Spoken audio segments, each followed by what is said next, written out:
Good morning, afternoon or evening from whenever or wherever you are watching this video from. I am Jack Adamus back with my weekend recap. Game week 8, episode 4. Let's get straight into it. So let's start 12:30 on Saturday. We had Luton at home to Spurs. Now Spurs really could have been 4-0 up before the half-hour mark in this one. Richarlison missed an absolute sitter at the back post before Richarlison going through on goal again, missing his one-on-one. He should really do better in both chances. Pedro Porro then found himself with some space in the box. His shot went narrowly wide, and then Kulusevski ended it off with a shot which the goalkeeper tipped around the post, which led into then the moment of madness from Basuma. I mean, he was already on a yellow. He turned into prime Tom Daly, done a great dive, and got himself a second yellow for simulation. Then in the second half, we go into the second half. Luton obviously came out a bit more stronger in the second half. They were poor in the first half. Second half they came out. They had a very good chance themselves. Adebayo found himself open at the back post. Really, he should have went with his weaker foot, but he tried to go with his stronger foot and the ball got caught under his leg. Then leading on from that, we had the goal, which was Kulusevski from the corner, passing it to Madders. Maddison found himself in the box. He twisted the player, then passed it to Mickey van der Ven, who really doesn't get enough praise for that finish. The way he opened up his body to finish off that chance was very good. He scored. It was 1-0 to Spurs. I predicted a 3-0 to Spurs, so I got 1 point in this one. We then move on to the 3 o'clock kickoffs, where we start at Burnley at home to Chelsea. Now, in a pretty much even first half, Odegaard scored his first goal for Burnley before Raheem Sterling's cross deflected off of the defender and then looped over James Trafford in the Burnley net to make it 1-1 just before half time. And then in the second half, Chelsea really did turn the game in their favour. They came out with a very solid, strong performance in that second half, with 3 of their 4 shots on target going in. The first one, Sterling gets brought down in the area, clear penalty. Cole Palmer then slots that away with a great finish from the penalty spot. Raheem Sterling then found himself on the score sheet when he scores a great goal after being played through with his left foot, a lovely finish across goal to make it 3-1. And then finally, Nicholas Jackson scored to make it 4-1, where he twisted and turned in the area and he got his goal for Chelsea, making it 4-1. I did predict a 2-0 victory for Chelsea. It was 4-1, so I only get 1 point. We then move to Everton versus Bournemouth. Now, I really did see this one being a draw, but I was completely wrong in this one. Bournemouth were their own biggest enemies on the day, with Zabani trying to come out from the back. He then slipped, leading it to James Garner to capitalise. He then ran through and slotted the ball away nicely in the bottom corner from just outside the box.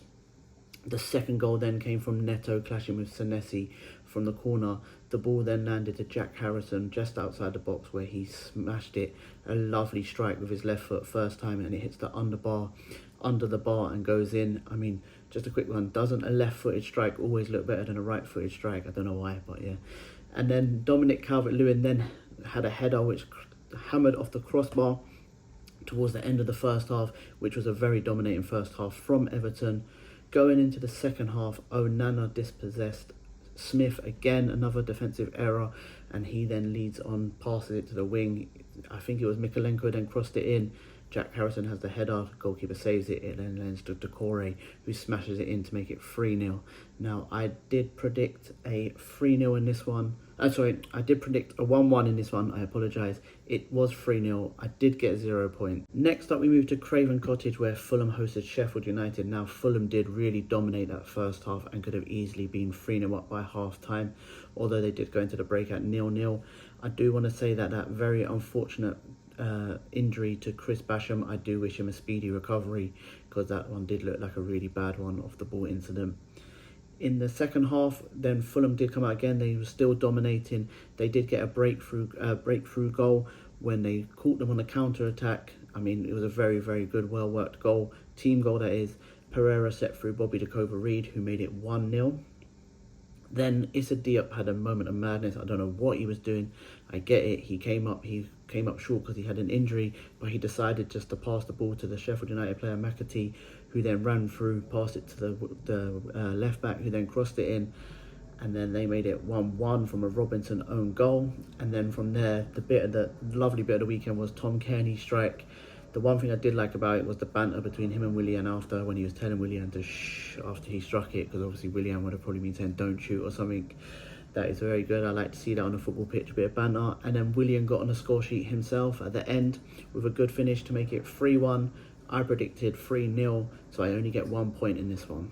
We then moved to Manchester United versus Brentford at Old Trafford. Now, this really was a game of two halves. In the first half, it was a pretty even game. In the 26th minute, Jensen did get the breakthrough for Brentford when he had a strike in the area, which does deflect off Lindelof, but Onana should really do much better there in the Man United goal. Then we move into the second half, where Man United dominated the second half. They had 7 of their 14 shots in the second half being on target and much more possession. Then we move into the crazy injury time. Obviously, Man United are known for this, but Man United then scored 2 goals. The first coming in the 93rd minute with a good control and finish from McTominay. And then in the 97th minute, McTominay wins the header to make it 2-1 to Manchester United. There was limbs everywhere. And let's just say that I predicted that to be a 2-1. It was 2-1, so this was my first 3 points of this weekend. And the late game on Saturday saw Crystal Palace hosting Nottingham Forest. Now, this was a 0-0 game, but if anybody did look more likely to score, it was Nottingham Forest, as they had the better chances of the two teams. Morgan Gibbs-White did hit the post with a looping strike that did loop over Sam Johnson. Sam Johnson was beaten, but he just couldn't beat the post. And then after that, we nearly had the goal of the season with Murillo, the centre-back from Nottingham Forest, taking on 5 players, but he just couldn't finish it. But what a goal that would have been. Crystal Palace's best chance did come in the second half, which landed to Mateta. Now, he really should have done better there, but he missed the target.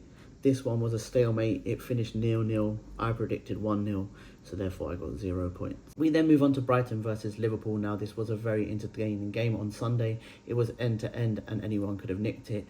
Now, the first goal came from a lack of concentration from McAllister. Odringa made the most of that, and he struck it from very far out past Alisson, which made it 1-0. And then there was that 5 minutes before half-time where Brighton just fell off a little bit, lack of concentration themselves. Lewis Dunk tried to pass the ball out from the back, which led to Salah getting his first of 2 goals, and then Salah scored his second goal just before half-time when Salah Balai got fouled in the box, which led to a penalty, which Salah slotted away. Going into the second half, Gravenberch really should have ended the game, where the ball went across the box, and then he struck the crossbar from about 2 yards out. It did bounce just before he hit it, but that's not a good enough excuse. He should have really seen the game out there and made it 3-1.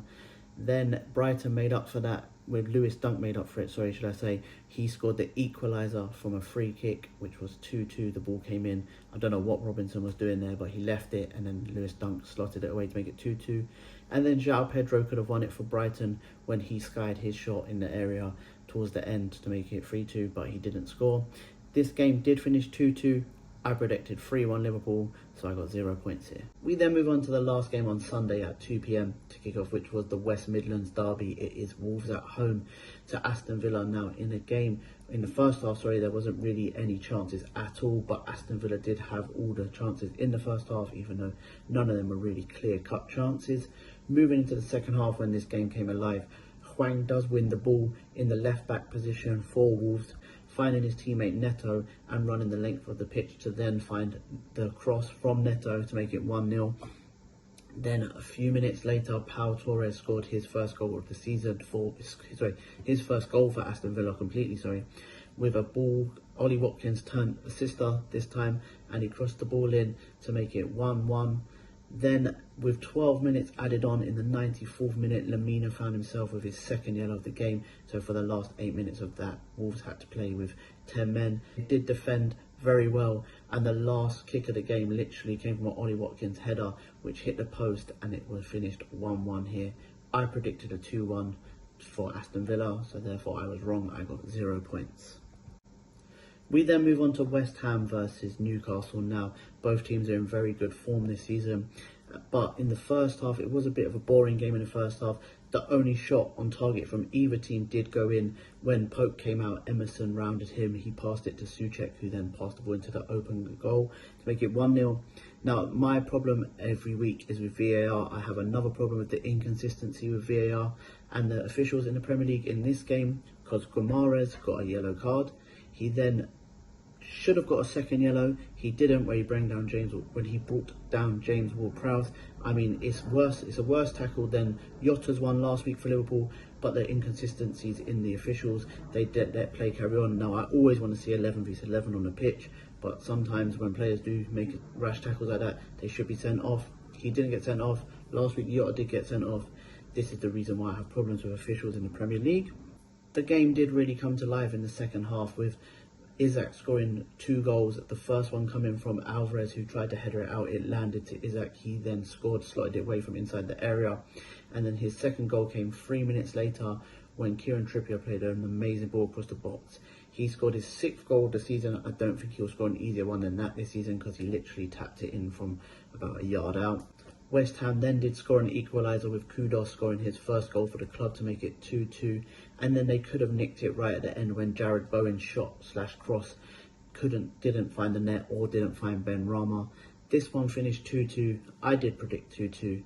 So I got 3 points in this one. We then move on to the last game on Sunday, which was Arsenal hosting Man City. Now, I thought this game was going to be very entertaining. However, I'm not going to lie, it was such a boring game. I mean, Man City had their best 2 chances coming in the first six minutes of the game, and their only shot on target coming in the first 6 minutes of the game. Gravadal back post, he shot, it went over Raya. Declan Rice cleared it off of the line, and then after that it came back in. Aki then here over the bar. That was literally their only 2 best chances really of the game. Julian Alvarez actually, well, it wasn't a chance, but he closed down Raya, which then deflected in the side netting. That was probably it for Man City. Another inconsistency with the officials and VAR in the Premier League. I mean, I'm not a Liverpool fan, I'm just going to throw it out there again, but Kovacic's first tackle on Odegaard is worse than Curtis Jones' tackle last week on Basuma, but he got a yellow, not a red.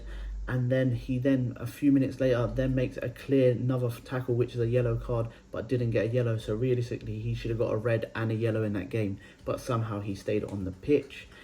The game was very boring, like I say, and it was won by Arsenal in the 88th minute with a Martinelli strike, which does deflect off of Nathan Ake and ends up in a goal. Arsenal are now second in the league. They are flying. Can they win it this year? I don't think they can win it. I think still Man City are the favourites, but a lot of people are saying that Arsenal are going to win it this year. And then my prediction. I predicted it to be 3-1 to Man City. I was completely and utterly wrong. It finished 1-0 to Arsenal, so I got 0 points there. And in my extra game this week, now I did say Rens and PSG on Sunday at 7:45 PM would be 1-1. Again, I was wrong there. PSG bounced back from their defeat Newcastle midweek, and they won this one 3-1. So overall this week, I didn't have the best of weeks, but I had a better week than last week. I finished with 9 points out of 30 with 3 correct results and 2 correct scores.